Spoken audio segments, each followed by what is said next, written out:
Shalom bakunzi b'ikiganiro cy'ijambo ry'umunsi. Ubuntu bwa Kristo Yesu bwiyongeranye ku buzima bwacu. Turabashimiye ngene muri mukurikirana ibiganiro by'ijambo ry'Imana. Ababikurikirana ku televiziyo kuri HTV Yesu abahezagire, ababikurikirana kuri YouTube, abataragira subscribe mu bikore, abadusengera, abadushigikira, mwese turabashimiye ngo Yesu abahezagire. Dusome ijambo ry'umunsi ryanditse mu gitabo cy'imigani. Ndashaka kuvuga hejuru yo kurinda akanwa kacu, kurinda akanwa kacu. 11 umurongo wa 11. Umuhezagiro w'abagororotsi ushira igisagara hejuru, ariko akanwa k'abanyakibi karagisangangura. Tugomba kwimenyereza, tugomba kubaho mu buzima buhezagira. Umuhezagiro w'abagororotsi ushira igisagara hejuru.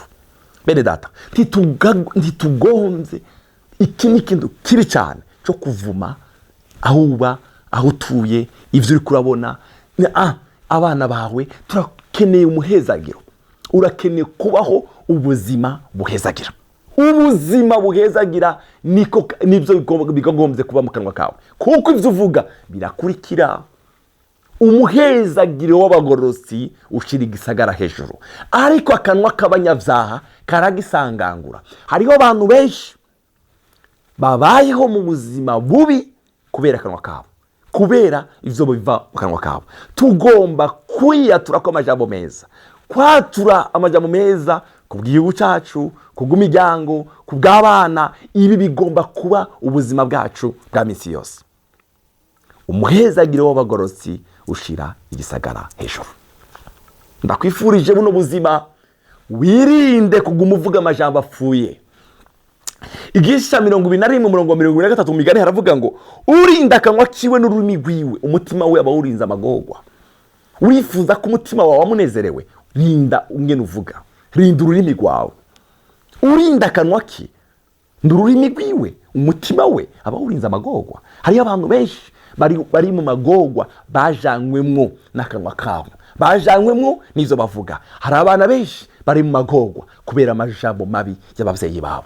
Hariho imico itari myiza, imico y'igipagani itariyo.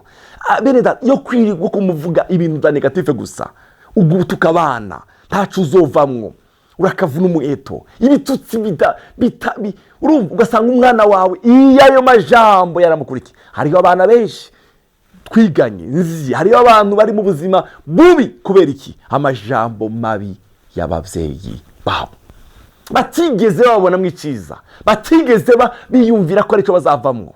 Bene data, akanwa k'umuvyeyi karahezagira. Urinda akanwa ke n'umutima we, ururimi rwiwe aba urinze amagorwa. Urifuza kurinda umutima wawe amagorwa, rinda akanwa kawe, rinda kuvuga ivyo ubonye, rinda kwatura amajambo atariyo. Nahuye n'umumama mu modoka, aranyigisha ikintu gikomeye. Turiko turi deplacement yari yagoye uwo munsi. Arambwira tugiye ko turaharira n'umutaximeni, arankora ku mwana, reka guharira no mama kuze, reka guharira n'uyu muntu. Kubera iki mama? Reka nimudakeneye kugwara, reka nimufite amafaranga uzoze guma muhira, mugabo ibyo guharira muri iki gihe biragoye. Aranyigisha kutagomba uvuga. Arambwira ngo iwe ngo agiye ahantu no mu rubanza, akumva bariko baravuga amajambo negative, ngo ashavaho aca yitabisha telefone akagenda handi, kavuga sinshobora kugabura ivyiyumviro byanje, ibidashoboka, simbifitiye inyishu. Hama ndabivuga ndabishaka hiki. Kuri urinda akanwa kiwe n'ururimi rwiwe ngo barinze umutima w'amagorwa. Haleluya. Igice 12 ari ijambo rivuga ngo umuntu azorya ivyiza abiheshejwe n'ibivuye mu kanwa kiwe. Umuntu azorya ivyiza abiheshejwe. Rinda akanwa kawe, rinda akanwa kawe. Umuntu azorya ivyiza abiheshejwe n'akanwa kiwe. Urinda akanwa kiwe azigama ubugingo bwiwe. Urinda akanwa abazigamye ubugingo. Hari abantu turagowe, turafuye, tubuze bino. Hama Satani nizo ashaka kuvuga. Satani ashaka ko umuadora, umuramya kubgaye amajambo yose apfuye negative, uburi kuraranya Satani.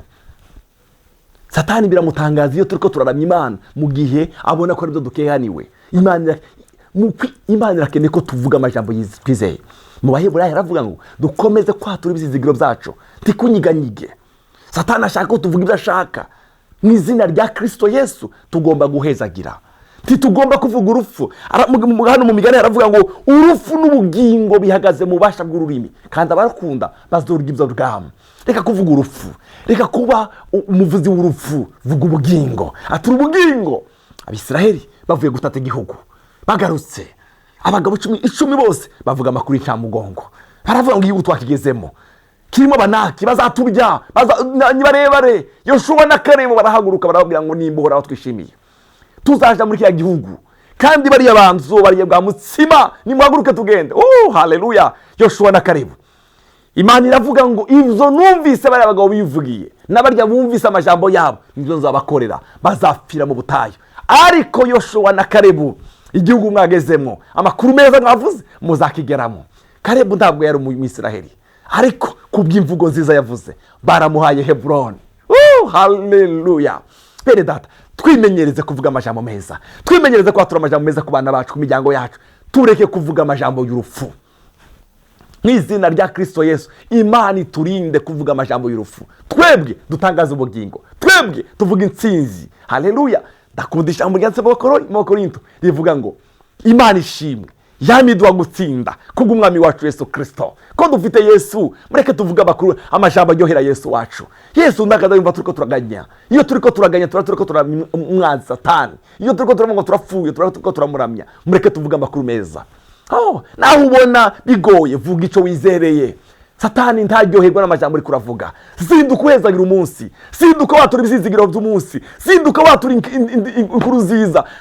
Haleluya. Biraryoshe kuvuhanurira umunsi. Imenyereze guhanurira umunsi, imenyereze guhanurira ijoro ugiye kuryama, imenyereze kuvuga ibyiza ku bana bawe, imenyereze kuvuga ko bakomeye. Bibiliya nabo bivuga neza, abakomoseho bazomenyekana mu mahanga, bazovuga ngo ni hangu Uhoraho yahaye umugisha. Uhoraho yahaye abaho umugisha. Nawe uvume, nawe uvuge ngo turagowe, twarapfuye. Reka umva, hari umurongo nshaka muri Zaburi uvuga ngo, muri Zaburi hari umurongo uvuga ngo yakunda kuvuma kukamusubirako, yakunda kuvuma kukamusubirako, kandi ntiyanezerwa no guhezagira kukaba kure yiwe. Hari umugabo umugezi wanje kunda cyane, iyo ndamubashije ngo umerewe gute, umeze neza, arambwira ngo mu bantu baguwe neza muri nosi y'abazima ni jewe. Suko buzi ibibazo, ariko yaramenye neza gukontorora ururimi rwiwe. Suko buzi ibi, hari ibindi, ariko aravuga ngo oya.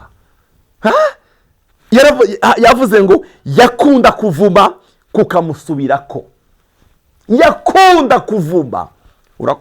Bene ndata, hari abantu bari mu mivumo myinshi atari yakarande kiwabo, ari yiwe yikwegeye, ari ururimi rwiwe, hari ibyo urimo byakujanyemwo kubera ururimi rwawe. Yakunda kuvuma kukamusubirako, kandi ntiyanezerwa no guhezagira kuba umuhezagiro wabaye kure kubera yiwe. Hari abantu batigira babona icyiza mu bandi, hari abantu batigira babona icyiza, baguma bavuga gusa ibipfuye, ibitari byo, ibitari ko biragenda. Nyamara hari ibintu bigenda byinshi. Imana yakubyukijeho, Imana yatumye ubyuka, ibyo ni ishimwe rikomeye. Haleluya. Umunsi ni muremure, itegeko kura neza ku Imana. Reka kubyuka witeza ingwara. Hari abantu bazinduka ngo urumva ngo uyu munsi ngo meze nabi, hama umaze kwatura ariko umerewe nabi. Nta kindi gikurikira nuko bazimu n'abadayimoni baza gushitsa iryo jambo uvuze. Imenyereze kuvuga amajambo meza, imenyereze kuvuga ko umunsi Uhoraho yaturemeye ari umunsi mwiza w'umunezero, w'amahirwe, amashimwe. Tangariza umubiri wawe, uvuga amagara meza, vuga ko uri umuntu ugendana amagara meza. Amagara meza ari umugabane wawe. Vuga icyiza, imenyereze kuvuga ibyiza. Dawudi yavuze ngo yakunda kuvuma kukamukurikira, kandi ntiyanezerwa guhezagira kukaba kure yiwe. Urifuza umuhezagiro, byature bivugiye. Haleluya. Kuri ibyiyumviro bitari ibyo za negative muri wewe. Paulo yabwiye abakorinto, arababwira ngo reko tweho dufise gutekereza kwa Kristo. Abwira abafilipi ijambo ryiza, ibyo kuri byose, ibishimwa byose, ibitanduye byose, iby'igikundiro, abarizo mwiyumvira. Yatubwiye ibintu 8 tugomba kwiyumvira, ndivyo bigomba kuganza ibyiyumviro byacu, twamara tukabisora mu kanwa kacu. Salomo yaranditse ngo yibogaboga mutima, nibyo akaro kavuga. Mutima wawe uri mwiki, kuramo ubushafu vuga ibizima, shyiramo ijambo ry'Imana, atura ijambo ry'Imana, vugishwa yewe mwana w'umuntu. Mwami Yesu aguhezagire cyane.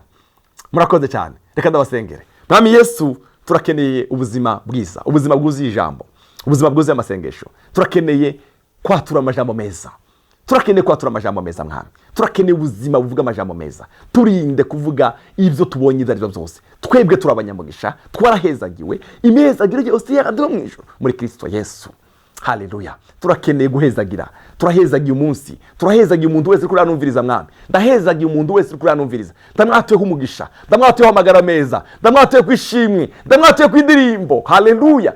Amasaha yose ariko arumviriza rino jambo, ndasenze ngo umuremere igitangaza ubuntu bwa Kristo Yesu bwiyongeranya ku buzima bwiwe, mu izina rya Yesu Mwami wacu. Amen.